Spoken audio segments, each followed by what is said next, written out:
Thank you, Mr. Speaker. Speaking to the bill. Delegate has the floor. Thank you, Mr. Speaker. Mr. Speaker, with regard to HB 2217, I just want to note that there's something being lost in this conversation regarding this bill and really with a number of other bills that we've seen here this session, and that is the victims of crime, Mr. Speaker. And it is the victims of crime that I haven't heard talked about with regard to these bills. The victims of crime are often forgotten and ignored in this conversation. We have a Bill of Rights in the Commonwealth of Virginia, a Victims' Bill of Rights, and we have an obligation to inform victims about court hearings, about appearances, about things that happen regarding their cases, and that's what this bill ignores, Mr. Speaker.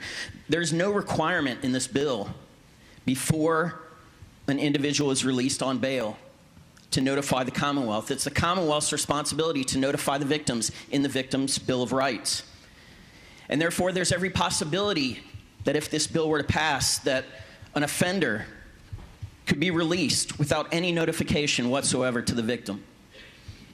That is particularly disturbing to me, Mr. Speaker, and particularly disturbing to those who have been victims of domestic violence, victims of sexual abuse, victims of stalking, and many other types of offenses, that the offender could be released back into the community before they had any opportunity to know.